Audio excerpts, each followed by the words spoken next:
Los periodistas. Los periodistas. Saludo esta mañana a Mario Riestra Piña, panista, este, de hace como 3 días, no, ya hace bastante tiempo, ¿verdad? ¿Cuántos años llevas en el PAN? Fíjate que yo me hice miembro adherente del PAN cuando existía esa figura por ahí del año 2006, 2007 No, pues y ya ya miembro llovió. activo, sí, ya vamos 18 años, 17 años y miembro activo, porque en el PAN a veces es muy difícil el proceso de afiliación, ya más de 13 años como miembro activo.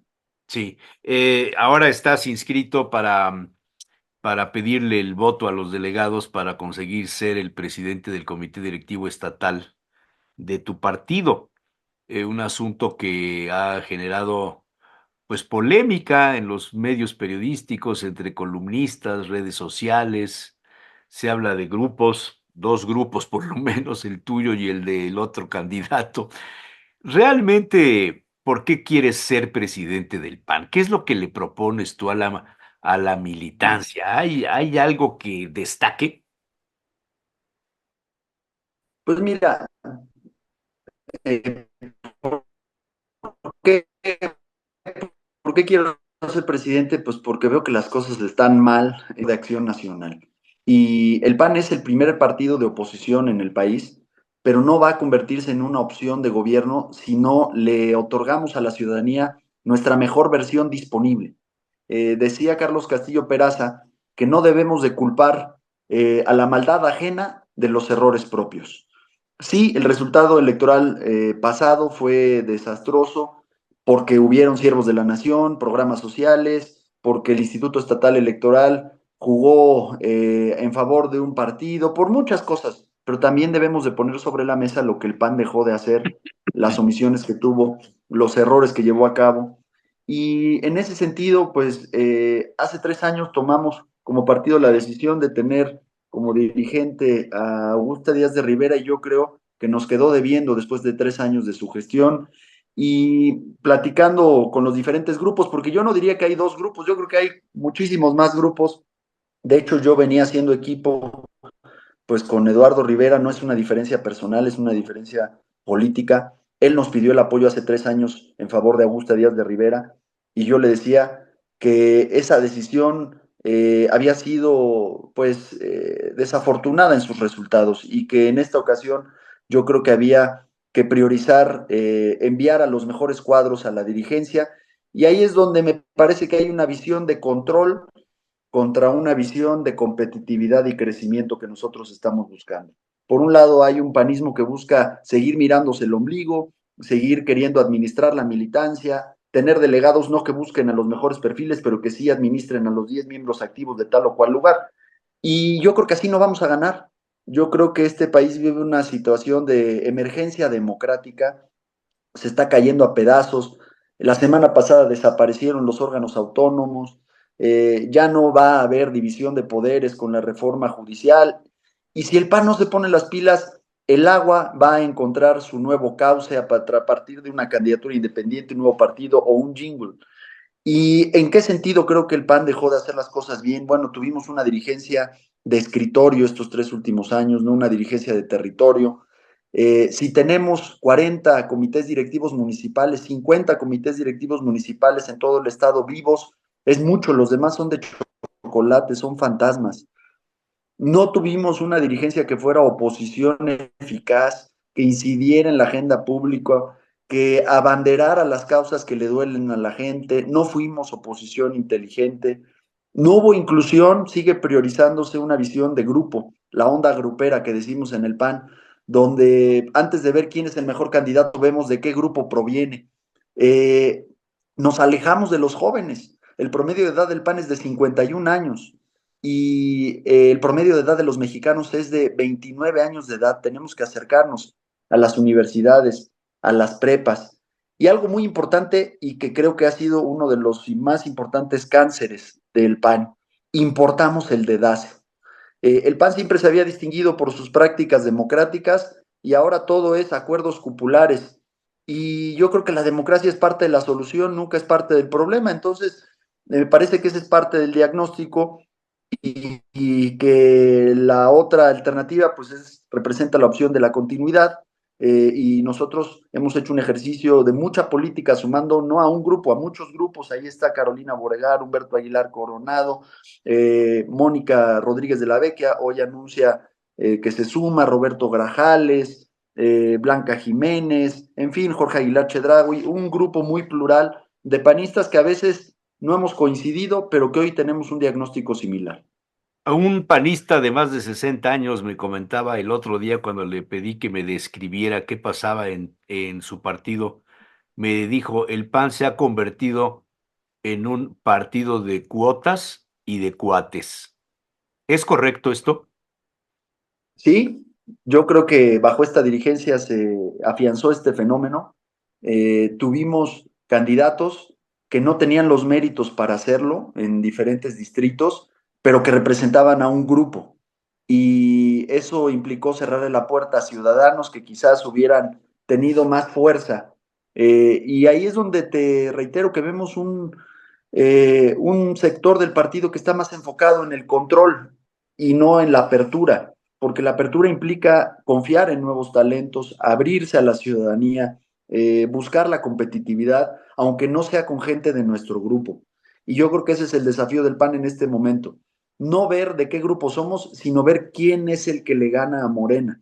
Y si es del grupo de Eduardo Rivera el que le gana a Morena, pues vamos con él. Pero si también es de otro grupo, hay que ir con el del otro grupo.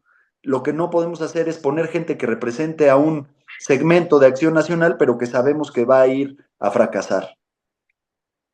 No hay no hay un rompimiento en la doctrina, en el deber ser de los militantes, de la concepción, digamos, de las ideas, sino del método de cómo hacer política. Sí, yo creo que es un diferendo más en los procesos, en el método y en la única cuestión de fondo que quizás será negada por algunos, pero que hay que poner sobre la mesa es sobre la verdadera inclusión.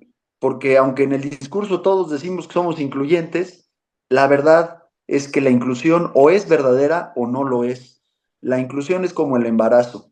Se está o no se está, no puedes estar medio embarazado. Y hemos tenido en últimas fechas en el PAN un partido donde la inclusión no se da o se da solamente al cuarto para las 12 para medio alcanzar un acuerdo de último minuto, pero no, yo creo que hoy tenemos que construir una dirigencia en donde se potencialice a todos y cada uno de los liderazgos, se le eche fertilizante, agua y semilla a todos los grupos para que crezcan y ya sea más bien el mérito de cada uno en su crecimiento el que determine quién debe encabezar los espacios. Cómo llegas a este registro? ¿Qué tanta fuerza traes, Mario Riestra? Pues mira, empezamos haciendo política tomando una decisión que sonaba hace 4 o 5 meses muy riesgosa, aventurada, pues porque el Consejo Estatal lo construyó la actual dirigencia, el método lo definió la actual dirigencia y pues partimos de una premisa, la convicción por encima de la conveniencia. Y empezamos a hablar con los demás. Empezamos siendo quizás 18, hoy te puedo decir que somos 65 y seguimos sumando grupos hoy, como te mencionaba, y me da mucho gusto y le agradezco a mi amiga, compañera Mónica Rodríguez, que ya se suma públicamente a este proyecto. Y me parece que estamos haciendo política de la buena, incorporando las diferentes visiones, priorizando las coincidencias. Y bueno, pues hemos ido arribando poco a poco, pero con mucha fuerza y yo los veo un poco desesperados en el otro grupo, pues porque han tenido más que sumatorias restas en las últimas semanas. ¿Hubo alguna filtración ahí entre columnas periodísticas de una reunión en la Ciudad de México en donde estuvieron Felipe Velázquez y tú con sus equipos y los llamaron, dicen quienes lo escriben, a no soltar una guerra sucia el uno contra el otro en donde pudiera salir con un desprestigio el partido? Sí, sí es cierto esto, hay un llamado, hay civilidad política, Mario, porque yo de repente veo o escucho este, Y los del otro lado, y no precisamente Felipe, porque no le he encontrado ninguna declaración donde hable mal de ti, al contrario, pero gente que ha estado durante muchos años en el PAN y en la dirigencia no te ve bien y empiezan a colgarte las etiquetas, que si vienes del grupo fulano, del exgobernador difunto, de la exgobernadora difunta, de ya sabes, todas estas cosas. Sí.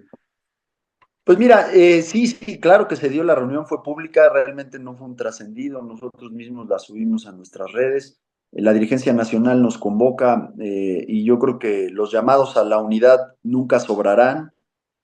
Eh, Realmente, quizás el espíritu original de la dirigencia era tratar de construir una planilla única. A estas alturas se antoja verdaderamente difícil porque ya avanzamos demasiado en los registros y demás, pero el llamado a la unidad creo que es bienvenido. Un servidor fue el que puso sobre la mesa no solo el tema de la unidad, sino el aterrizaje concreto en una campaña de altura, ¿no? Porque podemos diferir, podemos contrastar.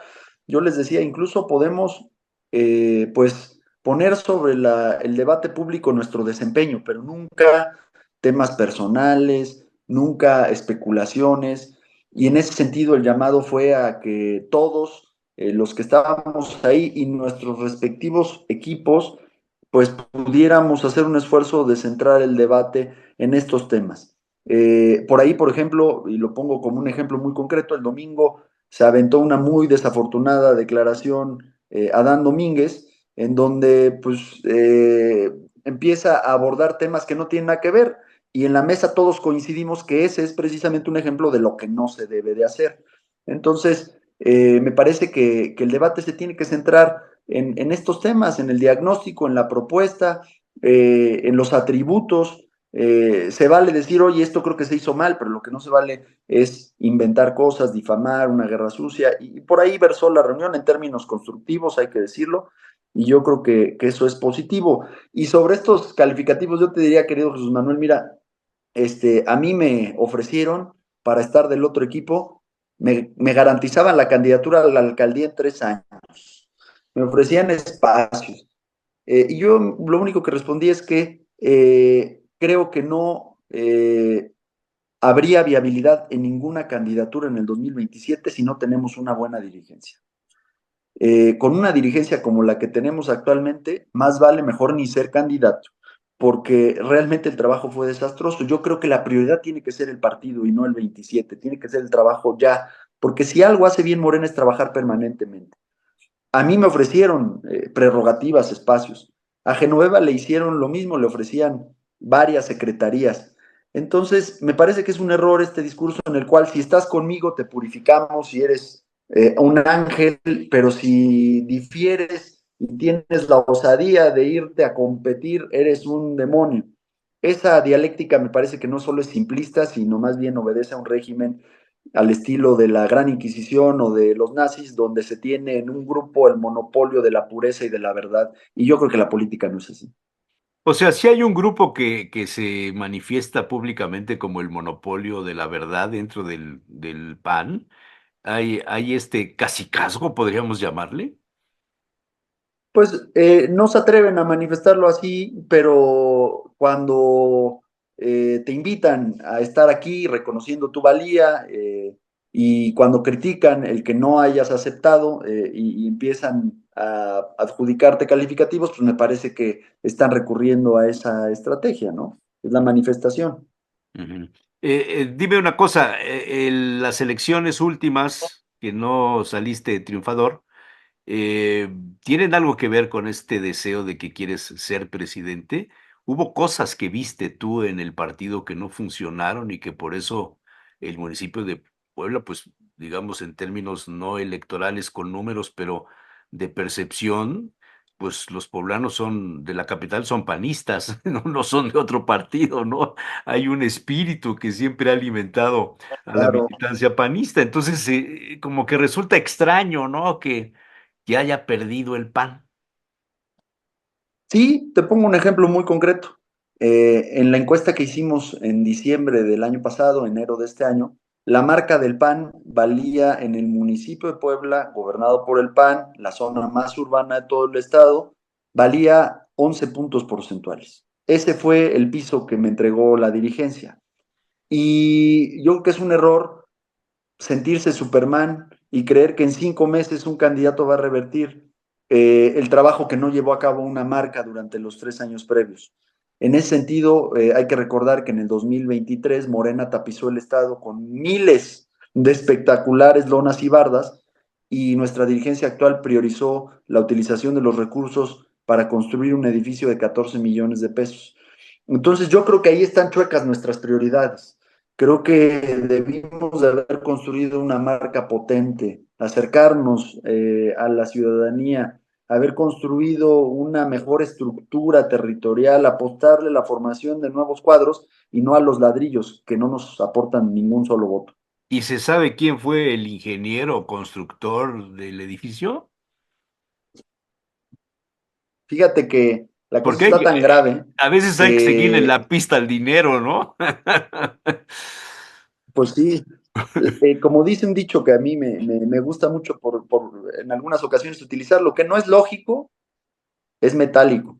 Y bueno, pues, este, parece que la cosa está tan enredada que lo que nos dicen es que no hay un contrato físico, sino que fue un contrato verbal para la Ah, construcción de esa obra. eso, Imagínate sí, nomás. eso es muy bueno, ¿no? Sí, Es innovador, ¿no? sí, Entonces, pero más allá de eso, de los detalles administrativos, las prioridades yo creo que fueron, pues, por decirlo menos, desatinadas, ¿no? sí. Abrir el partido, hacerlo más amigable, no pensar solamente en el 27, no verse el ombligo, me parece una frase muy adecuada esta que has usado.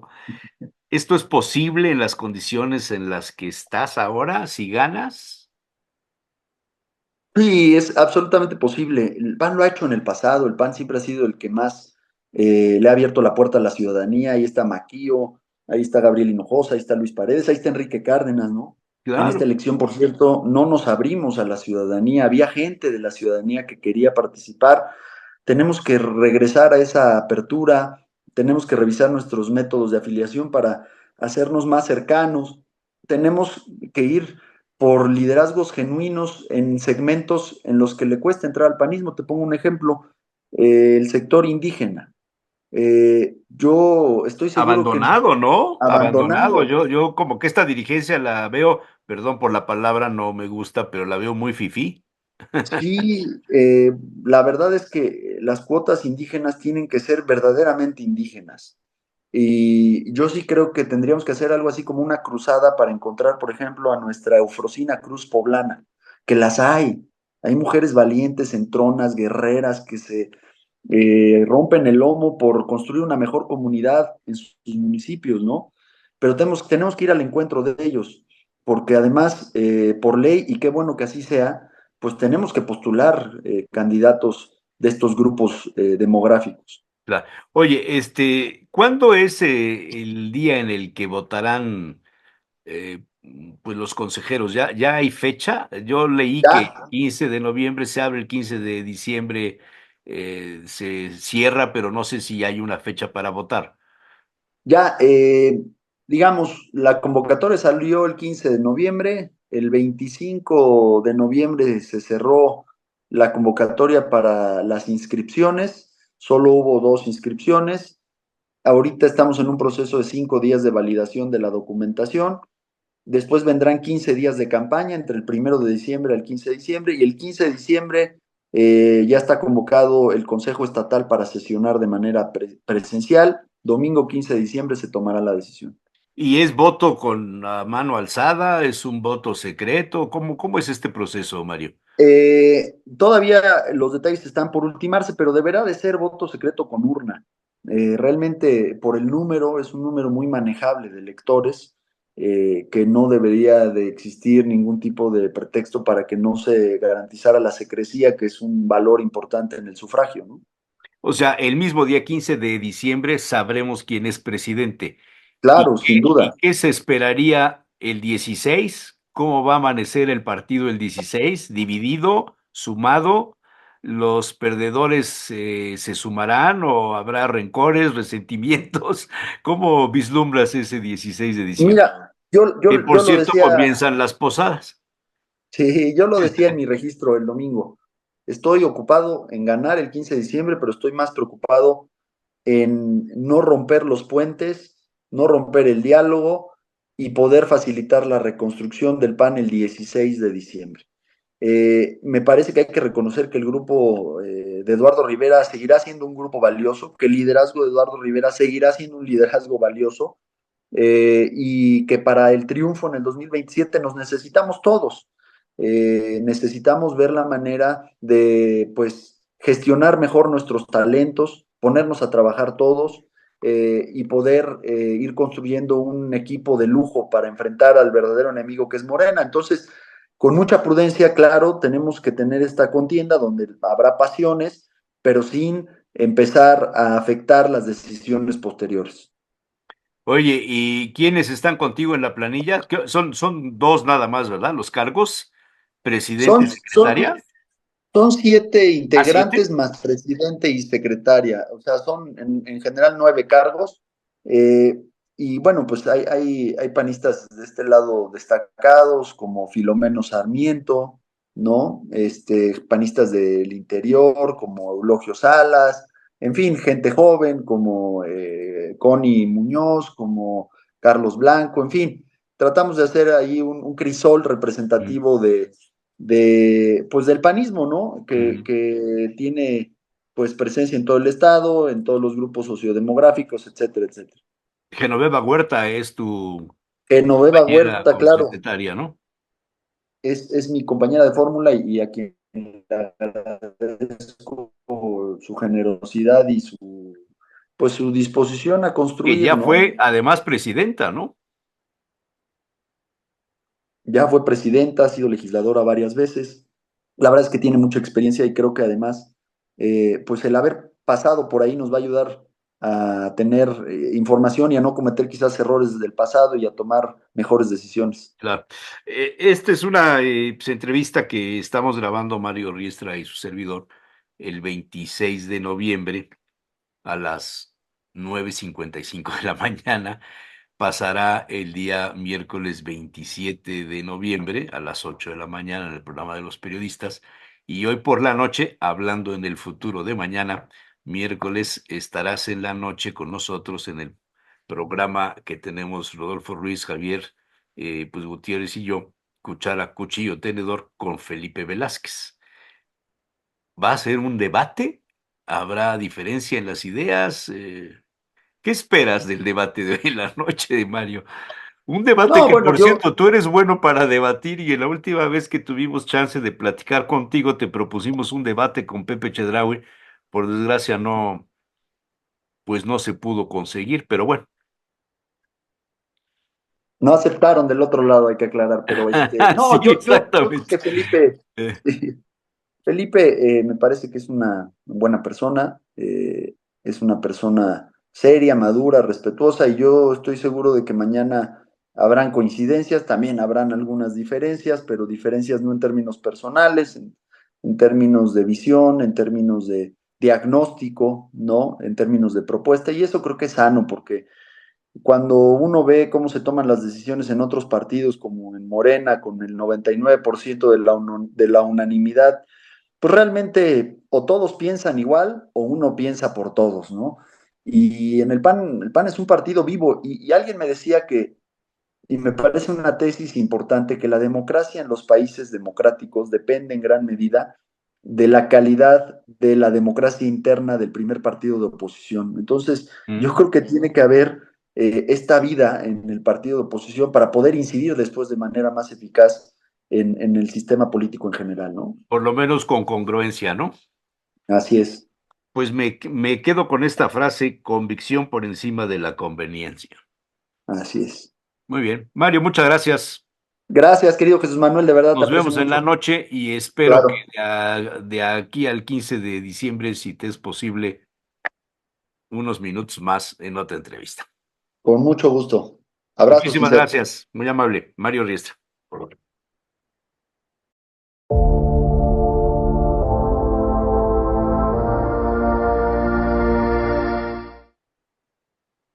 Don Miguel Quiñones Vila, muy buenos días. Don Jesús Manuel Hernández López, buenos los tenga usted Pues y tristes, friolentos. tristes días, triste el fin de semana con la noticia, pues que ya esperábamos de hace algún tiempo que algún día nos levantáramos con la información de que nuestro querido amigo y compañero de mesa y de parrandas, porque también hicimos parrandas, don Algunas. Fernando Díez Fernández, Fernandín para todos sus amigos, pues ya se nos adelantó, ya se fue, pero lo recordamos con mucho cariño. Y este día yo te propongo que hablemos de él, porque pues es que hay muchas anécdotas y muchas cosas que podemos contar de lo Hay que mucho, hizo mucho, mucho. Fernandín y de la... tú publicaste un comentario yo subí la foto el día domingo por la mañana. Hubo 54 comentarios en la fotografía, variados, ¿no? De todo tipo, pero 54 comentarios. Y tú escribiste de todos los adjetivos aplicables a su nombre, que son muchos, escogería dos: nobleza y lealtad. Y me parece que coincido plenamente con lo que pusiste: nobleza y lealtad. Esos fueron quizá las principales características de Fernandín.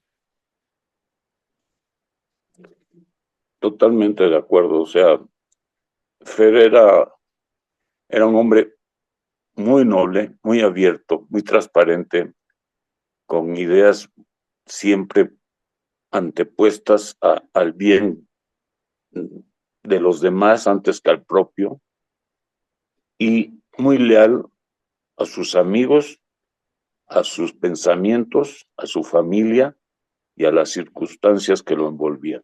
Sí, O sea, en muchos aspectos era criticado, pero era leal, era leal a lo que él pensaba. Y lo mismo podemos hablar de política que de religión, que de la vida social normal, común y corriente. O sea, correcto. gente que a lo mejor tú decías cómo es posible que sea amigo de Fer, y él jamás lo irías decir o criticar a alguien, era leal a ese amigo, al Sí. que le había entregado la amistad. Yo quiero poner ahorita en la mesa que tú y yo nos hicimos amigos gracias A a él, Fernandín. Fernandín nos sí, sentó en la mesa y empezamos a platicar de comida, de viajes. Dije viajes, ¿eh? No sí. malinterpretar. Este, y a pedir extravagancias después de comer, como mandar por 50 tacos a la Michoacana, este, ya en la Pero, noche. Pero fíjate que yo estuve recapitulando algunas cosas de lo que me tocó vivir con él. Yo viajé a España con él, estuve con él en Maraña, estuve en Covadonga, en Madrid, por supuesto.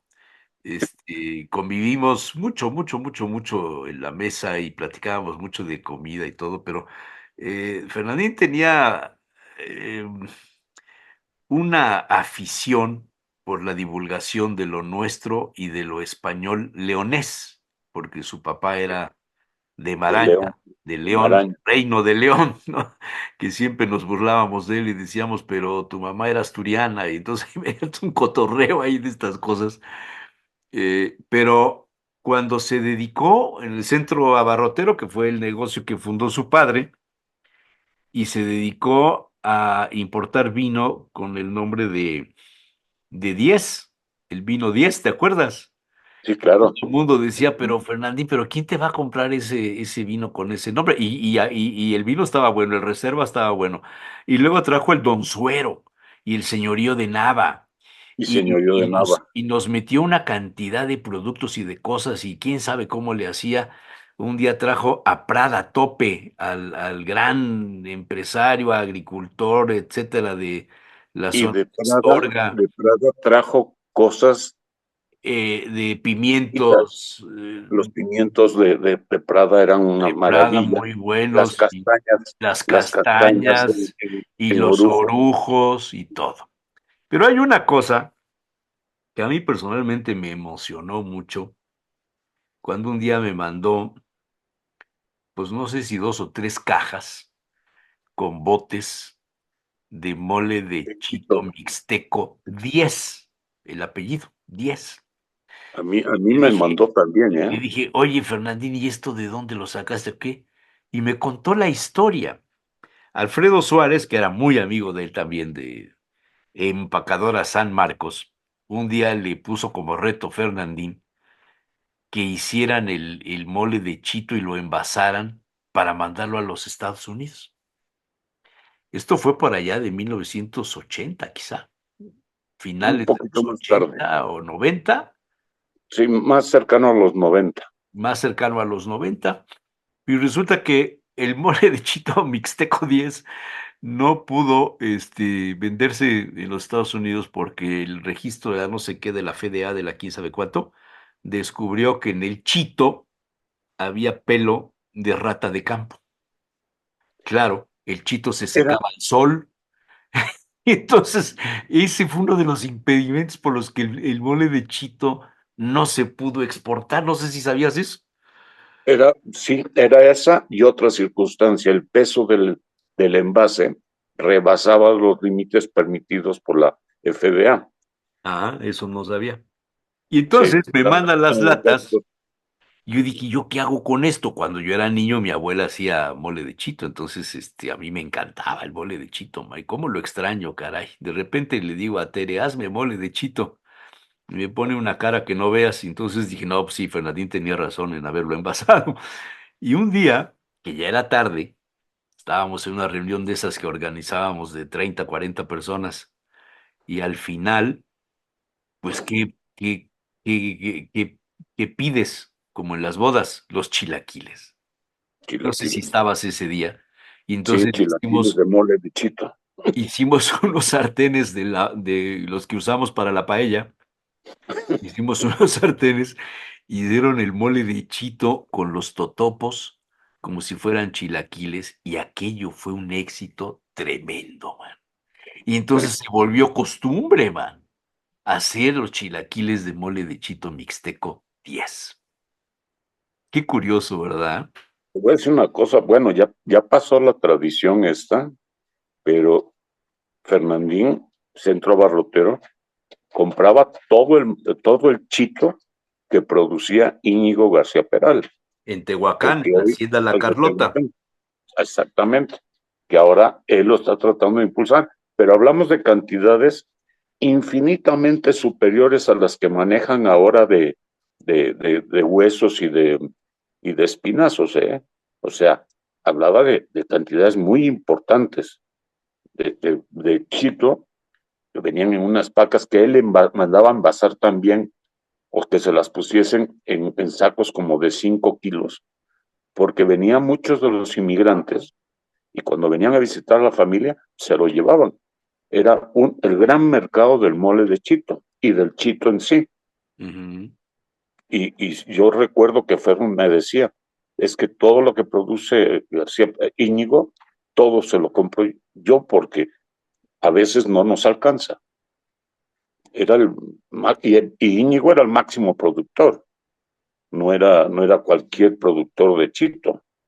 Sí, sí, sí, me acuerdo de eso. Sí, me acuerdo de eso. Oye, otro detalle que me acuerdo es cuando nos contó un día que todavía vivía su papá y no sé si San Martín o alguien de sus amigos de esa época que No lo sé. estaban en la asociación de charros. ¿Te acuerdas de Sí, eso? de la pistola de Franco. No, y organizaron Una una, ida. una ida a España para saludar al rey. Sí. Santillana, que era otro de los charros famosos de Puebla, San Martín, y no me acuerdo los nombres, ya se me olvidan, pero Fernandín creo que en su vida se había subido a un caballo, se había puesto un sombrero de charro, ni mucho menos, Hombre, y se mandó a este ya hacer me un había traje puesto que un decía traje que de cuando charro. su papá vio la factura del traje de charro, se fue de espaldas, bueno, dijo, pero ¿cómo? ¿Qué cosas te vas a llevar? Y entonces se organizaron para ir al Hotel Palace, ahí se quedaron. Imagínate nada más aquella imagen donde estaban, pues no sé cuántos fueron, 20 o 30 vestidos de charros en el Hotel Palace de Madrid, y creo que no tenían audiencia con el rey. Entonces, a través de un amigo, de un amigo, de un amigo, contactaron con alguien de la Casa Real y los recibió el rey. Y ahí salió el Sí, asunto de sí, la lo recibió. pistola. Eso de No, la pistola fue célebre. No, y Manolo San Martín fue un gran amigo. Bueno, y los dos Suárez. Esas comidas en Alfredo San Marcos, y su hermano, claro. esas comidas en San Marcos eran No, hombre, maravillosas, sí. fenomenales, Carlos. O sea, Fenomenales comidas, claro. Íbamos mucho ahí. Eso, bueno, en la parte de la gastronomía, yo te quiero decir que el primer cliente que tuve en La Conjura, para el que no sepa, yo fui dueño de La Conjura, el primer cliente que tuve, ¿sabes quién fue? me imagino que Fernández, Fernandín. Llegó a cenar con Ángeles, también en paz descanse. Creo que habíamos abierto un día antes, en la mañana o en la tarde o algo así, y de pronto se aparece Fernandín con Ángeles. ¿Cómo es posible que no me avisaste que tenías un restaurante? Me reclamó todo el tiempo. Y desde entonces jamás dejó de ir. Yo creo que iba una vez a la semana o algo así, mano. Y nos hizo partícipes de muchísimos personajes, como Manuel Fraga, por ejemplo, que un día me trajo acuerdo a de esa Manuel comida de Fraga Fraga. y otro día trajo a don Antonino Ocasionó Fernández. problemas con los paertas, Sí, ¿eh? a don Antonino Pues sí, Fernández del Grupo Modelo, que eso también fue una aventura tremenda porque cerramos calles, todo un relajo, porque pues todo un personaje y además vino la embajadora de España en México y demás. Y ahí entra otra parte de la vida de nuestro amigo, alejado de la comida, alejado de los vinos, alejado del orujo, del tequila, y de bueno, eh, es que los otro embutidos y detalle esas que no cosas. se conoce mucho, Sí. el tequila, Don Julio, ¿Eh? el primer vendedor de tequila, Don Julio, Fue fue Fernandín. Fernandín. Él Fernandín. fue el que lo impulsó, fue el quien lo promocionó Y y lo después hizo vendió. una marca que se llamaba Los Arango. Y los Arango, que también fue muy exitosa, tuvo problemas ya después con Blanco. las grandes cadenas, Por ahí tengo una pero botella. Por ahí debe haber una botella vacía, pero porque es una botella muy bonita que tiene la forma de la hoja del maguey, así es, sí, los Arango. los Arango. Bueno, esto mandó a hacer unas botellas de 3 litros en un columpio, azules, ¿te acuerdas? Sí, sí. Tenía, en Era cuestiones algo de único mercadotecnia eso. tenía ideas geniales, cara. Sí, sí, sí, sí. Aunque luego se le echó a perder el vino en la aduana y no sé qué. Pero bueno, Pero haciendo a un eso lado esta parte de la gastronomía, de los vinos, viene otro aspecto que le dedicó, pues los últimos años de su vida consciente de trabajo, de esto, se los dedicó a una idea que era la divulgación de la devoción a la Virgen del Camino, que él es era un correcto. promotor de esto, mandó a hacer esculturas de yeso, de bronce y de no sé cuántas cosas, de cera, yo por ahí tengo una creo que de cera, mandó a hacerlas para regalarlas a los conventos, a las iglesias, a las familias, a quien se las pidiera. La promoción del rosario, mandó a hacer no sé cuántos miles de rosarios en una bolsita roja, no sé si te tocaron, Sí, sí, sí, donde claro. decía Agrupación Leonesa de Puebla. Y Las luego monedas, todas las inversiones que consiguió, bueno, primero consiguió que le donaran parte de los predios para hacer lo que hoy es parroquia de la Virgen del Camino, y los demás los parte, compraron, ¿no? porque Los los compraron otros, unos y otros se los regalaron, ¿o cómo estuvo? otros los pagaron y los pagamos caros. En ese tiempo ya intervenía yo algo también ahí. Te hablo de principios de los 90, porque la agrupación leonesa la fundaron precisamente don Agustín Matanzo, mi suegro, Demetrio Alonso, Fernando, o sea, Fernandín, y Octavio Pedroche. Octavio, sí, Octavio Pedroche.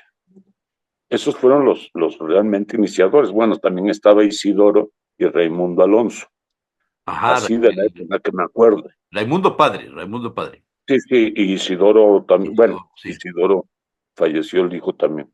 Pero en fin, esos eran los fundadores, y ahí nos iban jalando. A mí mi suegro me llevaba, era mi suegro. Ahí fue donde tuve yo mi primer contacto con Fernandín. Y en las jornadas gastronómicas que se organizaban en En el el Don Paco, restaurante del mes, en el Don en el Paco, Don Paco, las jornadas gastronómicas que ahí, leonesas. ahí realmente fue donde yo te conocí. Y todos O los sea, días comíamos ahí, Miguel. ahí fue donde realmente te conocí, Todos porque los días comíamos ahí. ahí nos presentó Llevábamos Fernandín. un récord, a ver quién gasta más. No, no, Y no. eran buenísimas, ¿eh? Sí, comíamos muy bien, comíamos muy bien. La cecina, que a mí me fascina, Mari, que ya no, bueno, ahora que estuve en Madrid, sí comí cecina las veces que pude. El jamón, ¿cómo no quieres jamón? No, el jamón lo tengo allá, ¿no? Cecina, cecina. Y yo creo que uno de sus grandes logros, independientemente de poder conjuntar el terreno global que se tiene ahí en la Triscayo, fue el hacer la iglesia, las criptas, que eso fue obra totalmente bueno, financiada por don Antonino, y posteriormente lo que yo creo que es la mejor obra que se ha hecho a Cinia, favor de los discapacitados en Puebla, Cinia, que es Cinia. Cinia. Bueno, el origen, Cinia, si no este recuerdo nombre, mal, era construir una residencia para personas que padecieran el Alzheimer. Alzheimer. Sí, Sí, ¿verdad? eso fue el inicio que Esa no era se la podía idea lograr. original. Esa fue la idea original.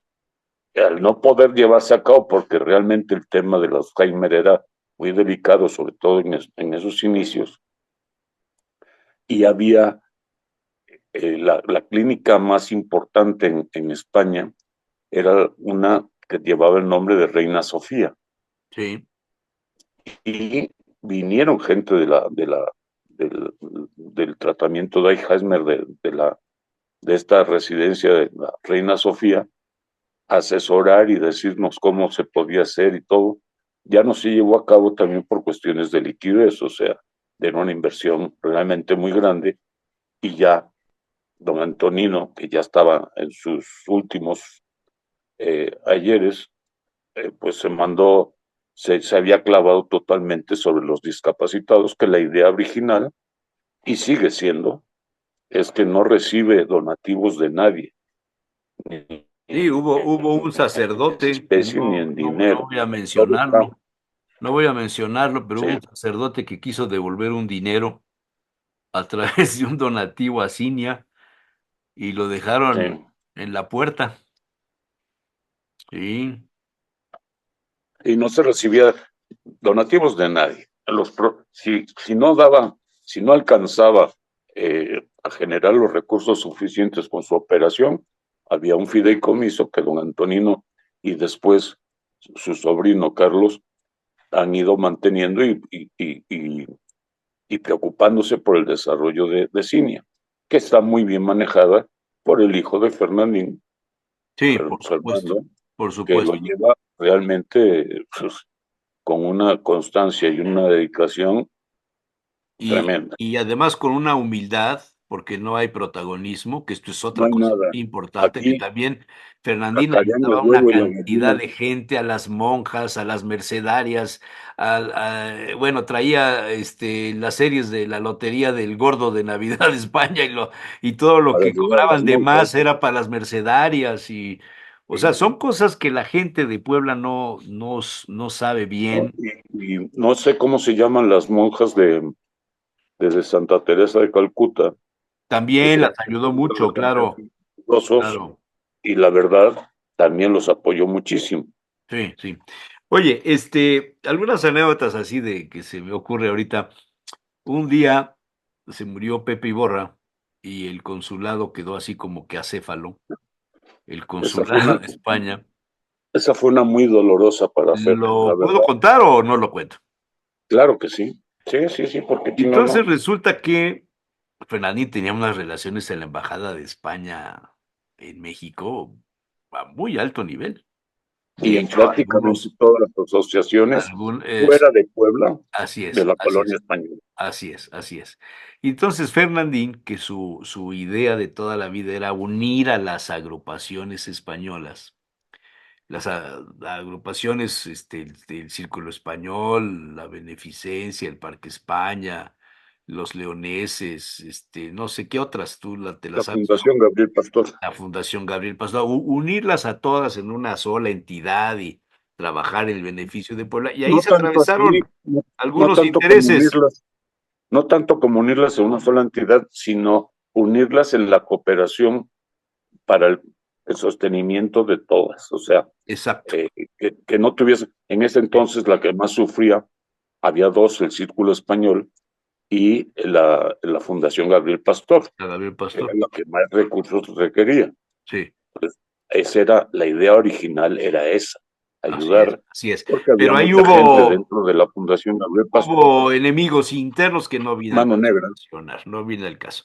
Bueno, pero bien, hubo mano negra. entonces, a través de las relaciones que tenía con la embajada, de pronto nos amanecemos con que Fernandín Díez Fernández era el cónsul de la embajada de España en Puebla.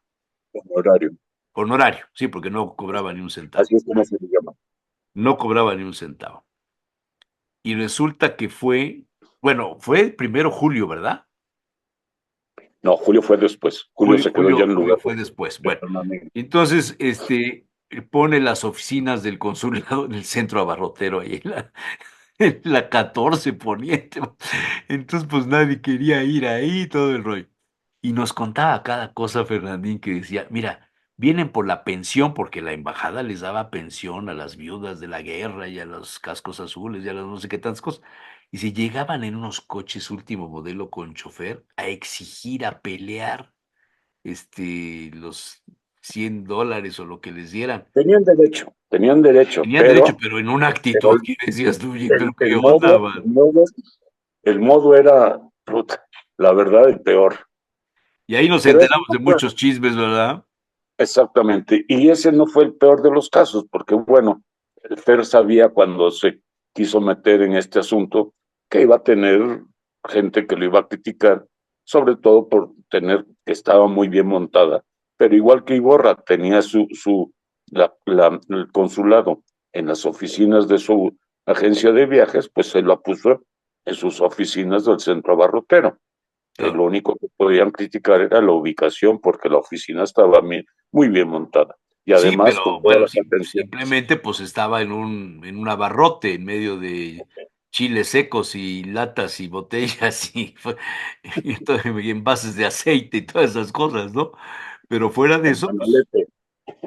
oye, y eso sí le dolió mucho que le hicieron ahí una jugada, una maniobra. Y Esa bueno, fue una jugadera ya reta. los que la hicieron se murieron antes que él. No todos, creo Bueno, que no todavía todos, viven algunos, todavía alguno. pero la verdad sí se pasaron y fue a través del Congreso de la República, no fue cualquier cosa. El título honorario a alguien que era senador o diputado por Puebla fue a decir que cómo era posible que uno que era cuando ganó Fox, si no me equivoco, cómo era posible que alguien que había patrocinado y apoyado al PRI pudiese disfrutar de él. ¿Quién, Y quién, quién, tanta quién presión fue? hicieron que hasta que se la quitaron. ¿Quién fue?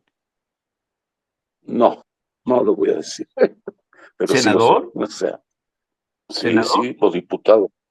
¿Se O llamaba diputado, Jorge? creo que sí. Eh, Lo dejamos en ese tamaño. ahí la dejamos. Pero no se daban cuenta, por ejemplo, él a don Rosendo, la Uf, verdad es que lo apoyó a todos los límites muchísimo, posibles. muchísimo. Y tú tenías una gran amistad con Don Rosendo también, y te lo habrá contado, pero Fer, la verdad, la Iglesia del Camino, en su momento, era la iglesia que más cooperaba con el seminario acá, para poder afianzar nuevas vocaciones.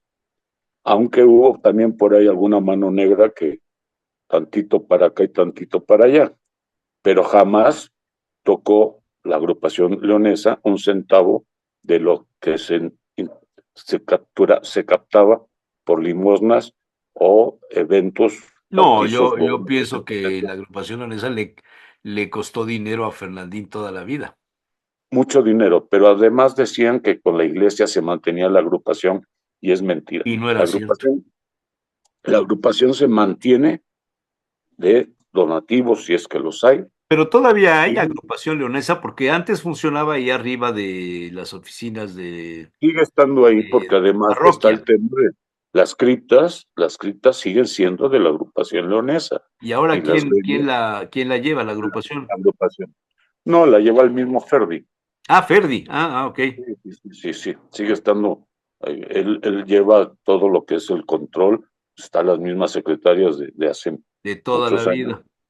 de toda la vida, totalmente independiente de la iglesia Sí. sigue Que ahí, siendo, ahí hay otro detalle que hay que destacar también. Él tenía el interés de transmitir la misa del arzobispo de las 10 de la mañana de catedral, sí, por internet, transmitirla por internet y entonces se dedicó a comprar el equipo, cámaras, se compró, to- consolas, se compró hizo, todo hizo y una había cabina, programas, yo lo ayudé ahí en esa época con programas y demás, y en Megacable, que en aquella época yo tenía un programa ahí en las noches 3 veces a la semana, en Megacable convencimos a el gerente de esa época, René Méndez, a que transmitiera la misa de las 10 de la mañana.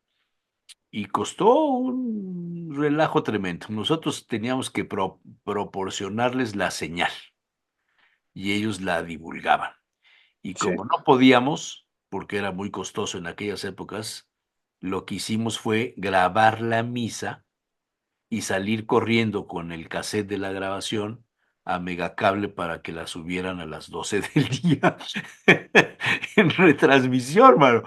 Bueno, el otro hoy día en día fui a misa, el otro día fui a una misa de 10 de difuntos, un domingo que hubo una misa con las cenizas de don Manuel Montesinos, el dueño de la ópera.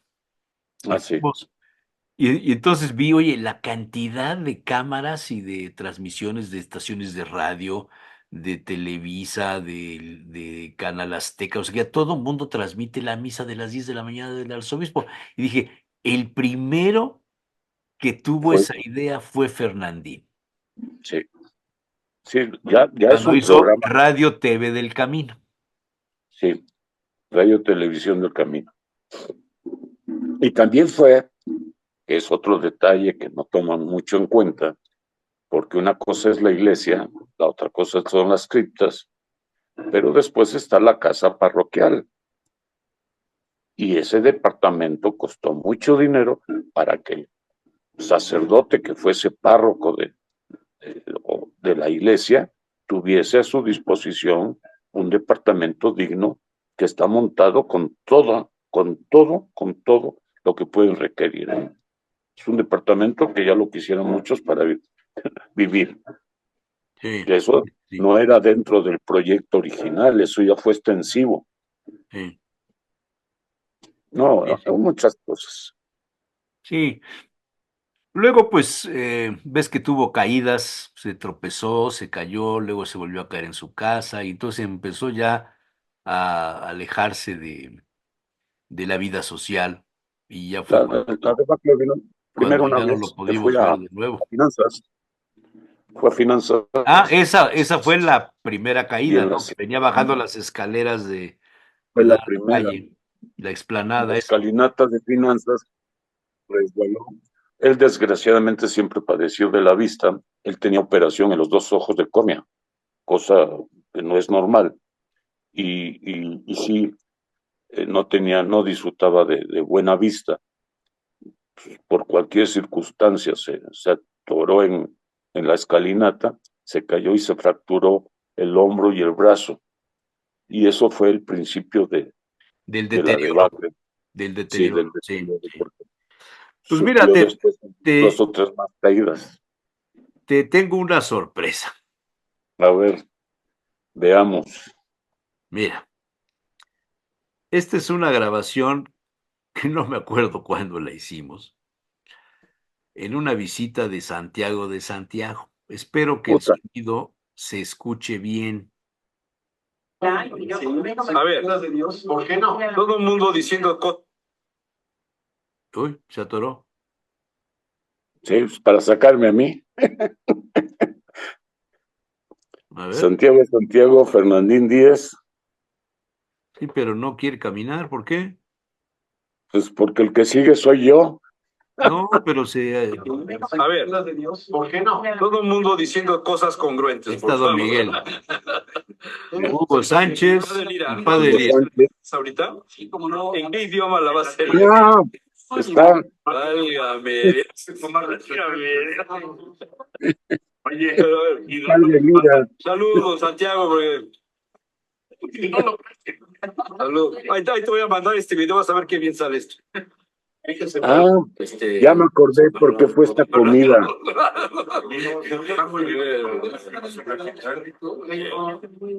Cerrados a 2 másteres españoles. Ahí, al lado de Piedrón, y le damos las gracias a don Antonino y a don Silvia. ¿Quién es don Antonino? Porque ese nombre no me suena aquí en Puebla. No, aquí no es muy común. El primero que se me murió, el que lo alto que llaman, pobre perro, las clientes, las cenizas de todo. Me dijeron mis hijos, ¿cómo va a ¿quién se va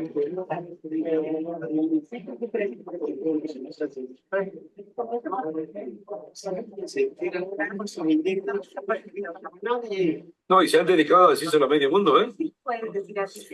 Ese tema, porque lo digo que quede claro que se respetará el uso del suelo. El panteón de los perritos. Padre Lira, ¿se compromete usted a respetar el panteón de los perros en la que se caminó? Está siendo grabado. No, un espíritu franciscano, ¿eh? Un espíritu franciscano. Padre Lira. Pero lo puso en la frontera, cabrón. Fuera con las lecturas de Dios. No se vale reírse y un verso, un verbo que se equivoque es dejarse, dejarse. Es una palabra del domingo. ¿La vas a decir? ¿El sermón del domingo? Primera que favor responde. Yo no la conocí, ¿tú la conoces? Sí, me la presentaron el otro día, pero no me cayó bien, me metí.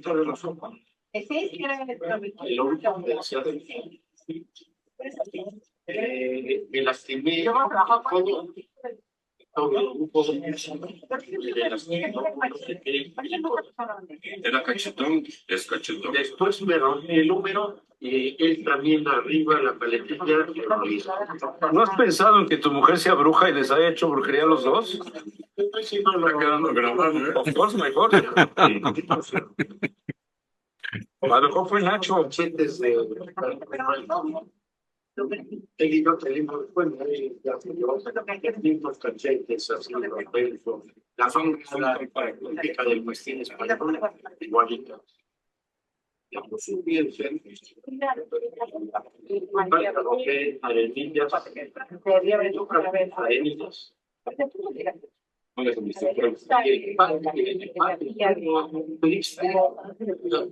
Tal, le sacaron análisis de sangre, de orina, bla, bla, bla, y había arrojado así arenillas. Por eso me rompí y arrojo la tibia. Eso se va, es un hecho, 2 meses siguiendo, siguiendo mi perro, sin acariciarlo, sin refrescarle aquí, le sabe el ojito, claro, cosquillas y levantar la pata, a ver, la otra, 2 meses de no aparecer a mi perro, se murió de tristeza. Le dio un infarto, se murió de tristeza. No verme 2 meses y medio. Se lo juro. ¿Y sabe cuánto pesaba? Claro, maestro, ni una más, Santiago, ni una más. Igual que yo. ¿120 kilos? Y eso igual que yo. O sea, no va a poder, no de verse lo que no va a morir. Y ya ven cómo la comida chatarra hace daño hasta los perros. Comentario. Hágalo más grande.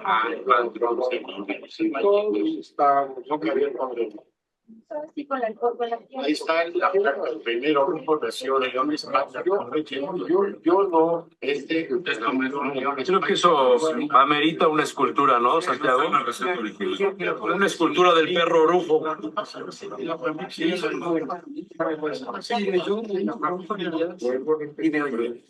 Dime, un mensaje para la posteridad dentro de 200 años cuando vean este video. O sea, mañana. Mañana. Mañana. Yo no llevo todo el mañana. Nuestra misión de profetas, en nuestra misión de profetas, hemos cumplido dentro de esa época que tú dices, 200 años. Estaremos hablando con Martín. Hombre, pastores, salud. Sí.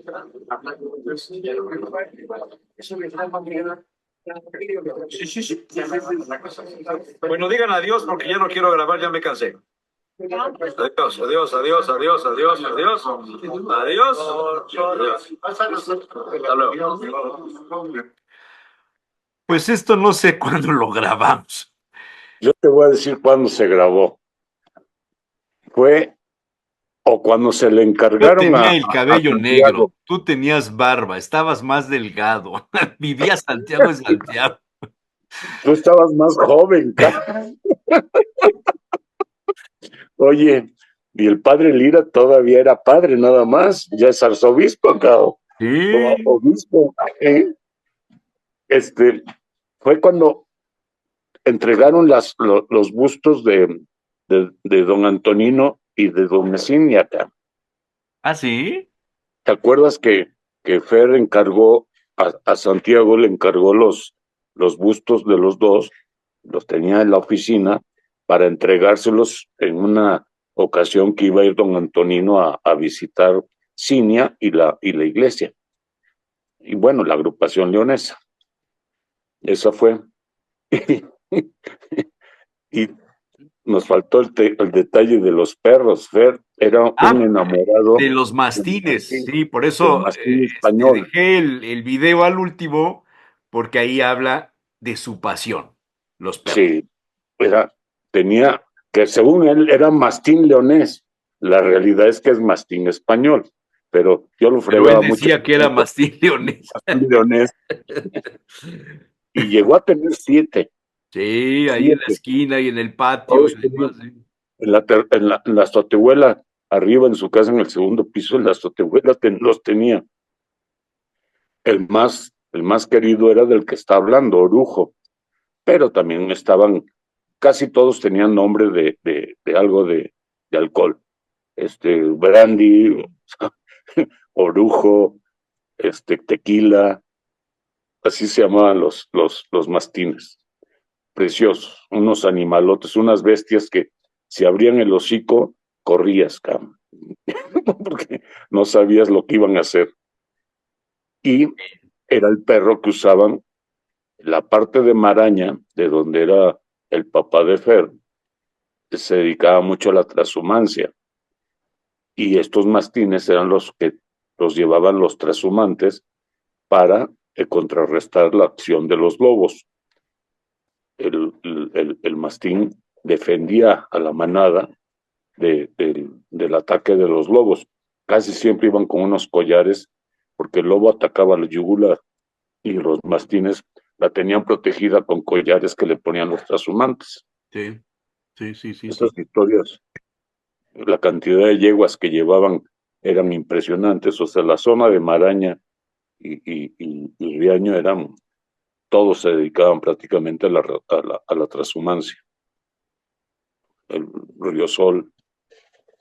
Y después estaba la fiesta del Río Sol, La donde fiesta de la Fernandín Jata, que busqué las fotos, pero un disco que tenía yo externo pues se se fregó. fastidió y ya no lo pude abrir y lo mandé a arreglar y ya nunca, y ahí estaban todas esas fotos de la fiesta de la Jata que Sí, fuimos en agosto de hace 18, 19 años a Maraña. Estuvo el Moreno ahí con nosotros sí, y Moreno. ¿quién más estuvo con nosotros en esa fiesta? El Yo no. arzobispo Rosendo Huesca, que después de eso Así que celebró después misa bajaron en a Cangas para Covadonga. Covadonga. Después de eso celebró misa en Covadonga y Ángeles y Y donde mostraste tus artes de mis chofer qué? de Mis- Fórmula Uno. no, Tus no, artes de chofer de Fórmula Uno. no, fue un Tengo accidente, entendido que se les pochó una llanta un o alguna accidente, madre pasó un donde accidente. te agarraron a ti de Pero fíjate choferete. que cuando llegamos a Maraña, bueno, primero nos quedamos en León, ahí en el parador, que además a Fernandín lo conocían por su nombre y le daban la suite que había sido del No, él, él- Franco. él era muy conocido. La suite que era de Franco, que en aquellas épocas todavía se hablaba de esto, le daban esa suite a Fernandín, una suite impresionante. Y Yo nunca después pude de entender eso, cómo nos llevábamos porque él era sí, franquista y él yo era franquista y republicano. tú eras republicano. Entonces de ahí nos fuimos a Maraña, ahí por el cañón del río, ¿cómo se llama? Sella, Sella. el Pasamos Sella para pasamos bajar a a Riaño, Cangas, pasamos a ¿no? Riaño, a Acevedo y de ahí Maraña, pueblito Ah, pequeñito. sí, pero ese río no sé cuál es. No, pero Ya ese no para es el bajar de Sella, Maraña, para ese no es bajar el de Sella. Maraña, ahí nace el Sella, Ahí pero nace el para bajar Sella. de Bueno, no Maraña sé cómo a se llama. Cangas, Es un, sí es un se va. cañón, es un cañón muy bonito, de muchas curvas, pero unos paisajes primorosos.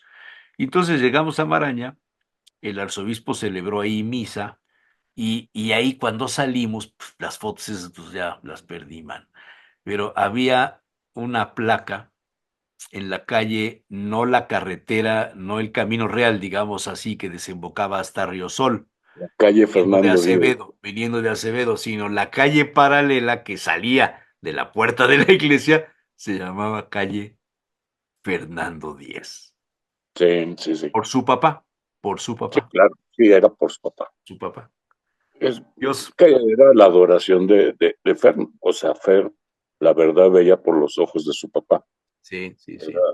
era algo increíble. Bueno, el cariño de un hijo por su padre, que es yo creo que lo más normal dentro de nuestros tiempos. A lo mejor se va perdiendo algo, pero sigue siendo algo fuera de serie. Así es. Pues bueno, no sé qué otra cosa te acuerdes de don Fernando Díez, Me Fernandín acuerdo, para los amigos. me acuerdo de muchas, pero casi todas iban relacionadas con asuntos de eso, de ayudar a mucha gente, sí, Sí, sí, de ayudar a muchísima gente. Yo también de eso me acuerdo mucho. de- pero bueno, era un buen hombre que yo creo que, aunque me duele mucho decirlo, creo que sí pasó a mejor vida porque ya conociendo su carácter, porque era un hombre que le encantaba salir a comer, de partir con los amigos, conociéndolo el estar, este encierro que tuvo durante, pues, ¿cuántos años ya? O sea, 5, 6, ¿no? no, no, hombre, no, no, Más. y agrégale 10 o 12. O sea, son muchos, muchos años que desgraciadamente no pudo, no pudo llevar su vida normal. Su único aliciente fueron pues sus nietos en esta época, cosa que tampoco pudo disfrutar a plenitud porque no tenía la fuerza física para poder hacerlo.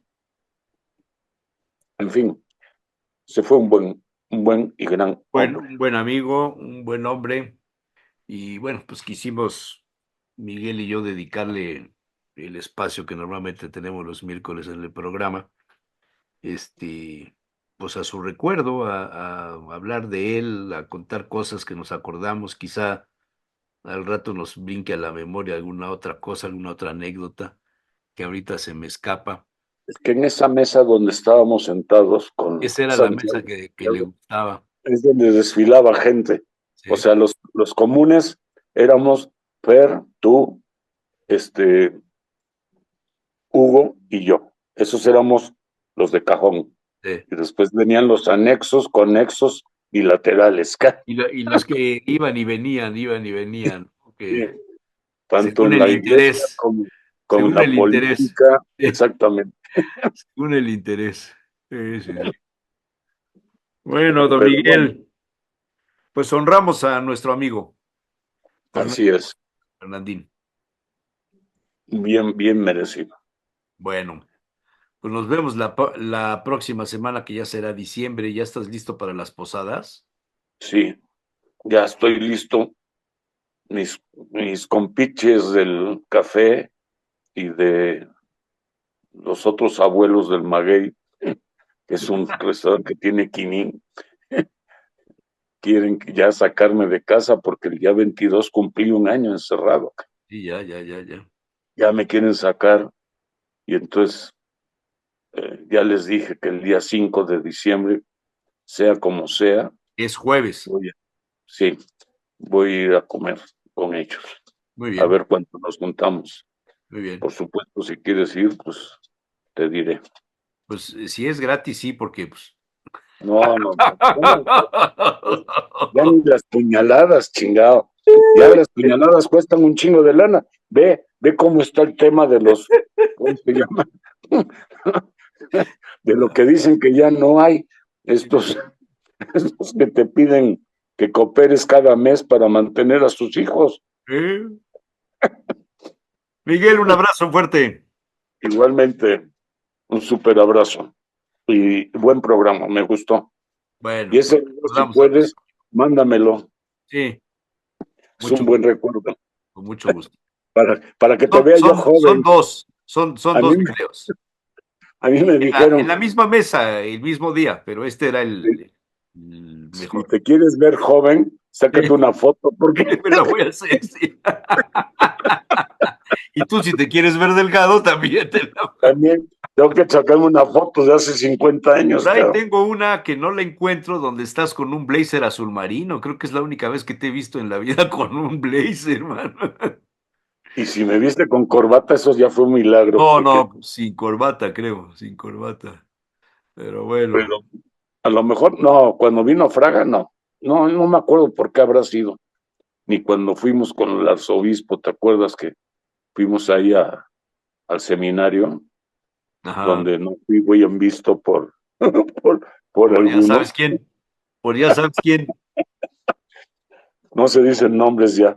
No, hasta ya que no. pasen Ya no. tiempos mejores. Pero Esto es pues como recuerdos para todos ellos. que Dios los tenga en su gloria. Ay. Bueno, Gracias, nos don vemos. Miguel Quiñones Vila, ciudadano. Ciudadano de a pie. No, ahora ni eso de a pie, caray. De a pie y en andadera. En andadera, ciudadano de andadera. Sale. Gracias, Bueno. Miguel. Buen día. Nos vemos. Adiós.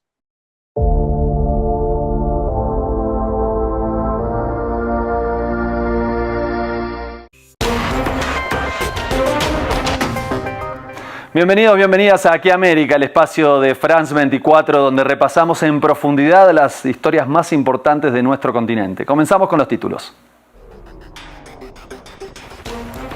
Culminó la cumbre del G20 en Río de Janeiro, donde el presidente brasileño Luis Ignacio Lula da Silva consiguió por primera vez en años aprobar una declaración final por consenso, incluso con la adhesión del argentino Javier Milei. El comunicado destaca la creación de la Alianza Mundial contra el Hambre y la Pobreza, la transición energética y el impuesto a los superricos. Repasamos cómo le fue a los países de la región en la cumbre. Seguimos en Brasil porque la Policía Federal de ese país denunció al expresidente Jair Bolsonaro y a otras 36 personas por una supuesta trama golpista para evitar la asunción del mandatario tras su triunfo en las elecciones de 2022. Y entre los imputados también se encuentra Walter Braga Neto, general de la Reserva del Ejército y ex compañero de fórmula del líder de extrema derecha. Las consecuencias de la victoria de Donald Trump sobre la economía y la política mexicana siguen dando que hablar. La presidenta Claudia Sheinbaum respondió a las amenazas de una deportación masiva impartidas por el magnate, mientras en las caravanas de migrantes crece la preocupación ante su llegada a la Casa Blanca. En un regreso a la tradición histórica de la diplomacia brasileña, el presidente Luis Ignacio Lula da Silva lideró la cumbre del G20 en Río de Janeiro y el mandatario logró que el foro, que reúne al 85% de la economía mundial, finalmente alcance una declaración conjunta que estuvo centrada en la Alianza Mundial contra el Hambre, la transición energética y un impuesto a los ultra ricos. A cooperação tributária internacional es crucial para reducir desigualdades. La cooperación fiscal internacional es crucial para reducir las desigualdades. Los estudios encargados por el Grupo Financiero del G20 son reveladores. Un impuesto del 2% sobre los activos de los superricos podría generar recursos de alrededor de 250.000 millones de dólares al año para invertir en hacer frente a los problemas sociales y desafíos medioambientales de nuestro tiempo. Compete aos que estão aqui. Corresponde a quienes están aquí, a quienes están alrededor de esta mesa, la tarea ineludible de poner fin a este flagelo que avergüenza a la humanidad. Por eso fijamos como objetivo central de la presidencia brasileña en el G20 el lanzamiento de un acuerdo global, alianza contra el hambre y la pobreza. Este será nuestro mayor legado. Nuestro mayor legado. Y de esta manera el histórico dirigente brasileño se adelanta a los tiempos que se vienen y se posiciona como líder de la oposición a Donald Trump en la región, mientras muestra también el apoyo de varios países latinoamericanos, incluido Argentina, que, como decíamos en los titulares, también firmó la declaración conjunta. El sistema multilateral y el respeto al derecho internacional han perdido fuerza y hay falta de respuestas profundas en el accionar de las instituciones internacionales. Las absurdas guerras deben detenerse. Para eso sirve la política. Y aquí nos sentamos para hacer política, para construir la paz y proteger a los desprotegidos, a los que sufren. Por cierto, el planteamiento de que la libertad está solo en el mercado es una falsedad. ¿Cuál libertad? ¿La libertad para morir de hambre? Eso no es libertad, es olvido, es deshumanización. No todo es mercancía. Los pueblos tienen derechos. El derecho a la paz, el derecho humano a la alimentación saludable, la educación, la salud, y esa solo puede garantizarse por la responsabilidad del Estado. Empujada por las posibles consecuencias del recambio presidencial en Estados Unidos, la presidenta Claudia Sheinbaum regresó a México, a la arena internacional, y lo hizo con múltiples e importantes reuniones bilaterales con presidentes como Xi Jinping y Joe Biden, y además desplegó toda una agenda que se encuentra claramente en las antípodas de los postulados de Donald Trump y afirmó que el pueblo mexicano decidió llevar inclusión, democracia e igualdad a nuevos ámbitos internacionales.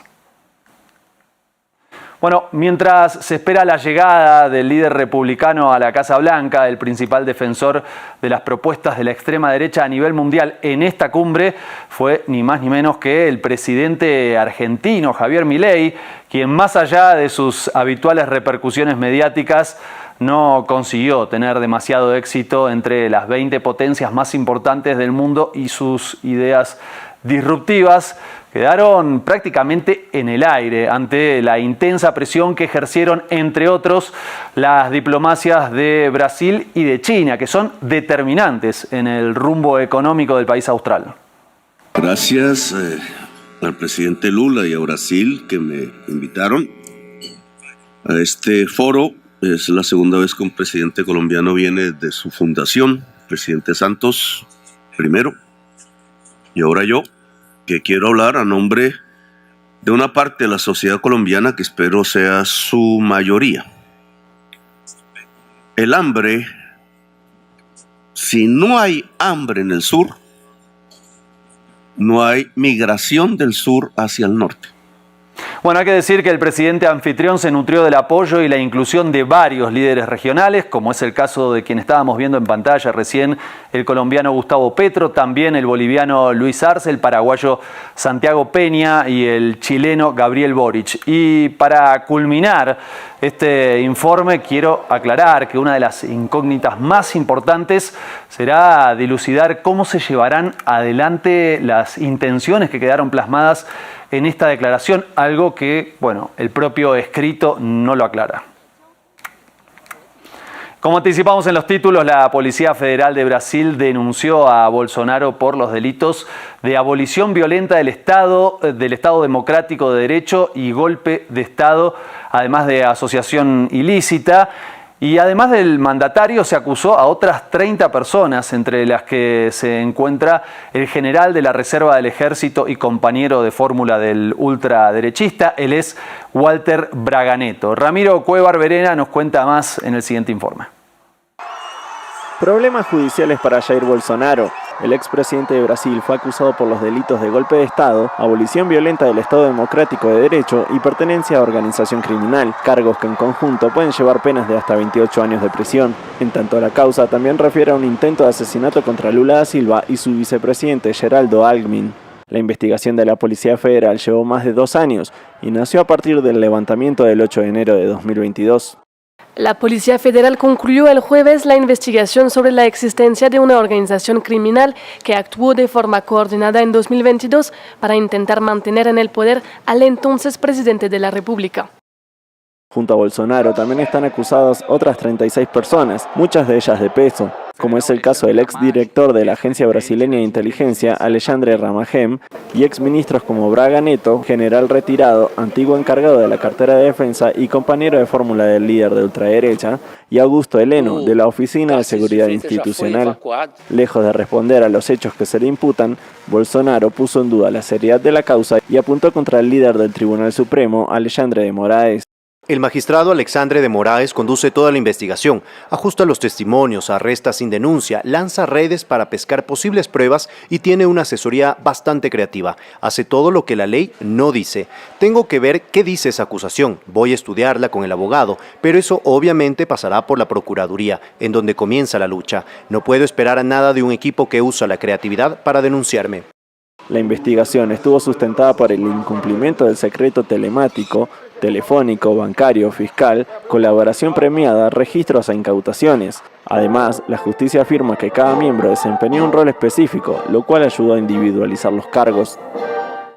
Y mientras crece la tensión por el anuncio de la cesión de tierras por parte del estado de Texas para llevar adelante un plan de deportación, el de Trump en Estados Unidos, la presidenta de México, Claudia Sheinbaum, defendió a los ciudadanos de su país que en este momento se encuentran justamente en el gigante del norte y esbozó todo un plan para contenerlos en caso de que sean expulsados. Por eso, Ramiro Cuevar Verena nos cuenta todos los detalles de este posible conflicto diplomático y comunitario. El regreso de Donald Trump a la Casa Blanca, una amenaza para los migrantes mexicanos. El republicano enfatizó en distintas ocasiones que piensa ejecutar un plan de deportación masivo para combatir la inmigración. Esas afirmaciones encendieron las alarmas de los latinos que buscan llegar a Estados Unidos. La presidenta de México, Claudia Sheinbaum, anticipó que su gobierno está trabajando en un sistema de contención para los deportados. En caso de que hubiera deportaciones, nosotros vamos a recibir a las y los mexicanos y tenemos un plan para ello, pero vamos a trabajar previo a ello en demostrar que no tienen por qué deportarse a nuestros connacionales que están del otro lado de la frontera, que al contrario benefician incluso a la economía de los Estados Unidos. Pese a que la situación podría complicarse, los migrantes no desisten de su misión de entrar a Estados Unidos. La meta es llegar a Estados Unidos por un mejor futuro. Yo y mi hermana somos la cabeza de hogar de nuestra familia. Llegar allá a estudiar, trabajar, sacar adelante muchos títulos, ser alguien en la vida. Con esto de las cárceles, Donald Trump nos quiere asustar y quiere que nos regresemos a nuestro país. Pero nosotros no nos vamos a regresar, vamos a seguir con el objetivo de llegar a los Estados Unidos. En la última semana, el estado de Texas le ofreció al gobierno federal más de 500 hectáreas de terreno cerca de la frontera con México, para que el gobierno lo utilice como un gran centro de detención de migrantes indocumentados. Nos vamos al altiplano porque cientos de personas marcharon en La Paz, Bolivia, para reclamarle al gobierno de Luis Arce que implemente soluciones efectivas a la falta de dólares y a la escasez de combustible, porque la crisis económica del país andino provoca inflación en los productos básicos, cuestión que llevó a miembros de diferentes sindicatos y grupos indígenas a golpear cacerolas, como estamos viendo en pantalla en este momento, y a levantar carteles como forma de protesta. Seguimos en la región andina, pero en este caso tenemos que hablar de los mineros de Perú, quienes se reunieron en Lima para rechazar la aprobación de una ley que denuncian dejará a cientos de miles de empleados sin trabajo. Se trata de la creación de un registro de formalización que, según los manifestantes, va a dejar sin empleo a quienes realizan labores, sobre todo en las empresas más pequeñas. Acciones que incluyeron, por ejemplo, el bloqueo de la carretera panamericana en el sur y la instalación de carpas en las inmediaciones del Congreso. Nos vamos a despedir con la exposición de Manuel Mendive en la 15ª Bienal de La Habana. Se trata de uno de los pintores cubanos más reconocidos, quien centró su muestra en la relación entre el hombre y la naturaleza. Y con estas imágenes del arte latinoamericano queremos agradecerles por acompañarnos en Aquí América. Este programa lo hicimos junto a un gran equipo técnico y periodístico. Ustedes pueden seguir con toda la continuidad informativa en la pantalla de France 24 en español.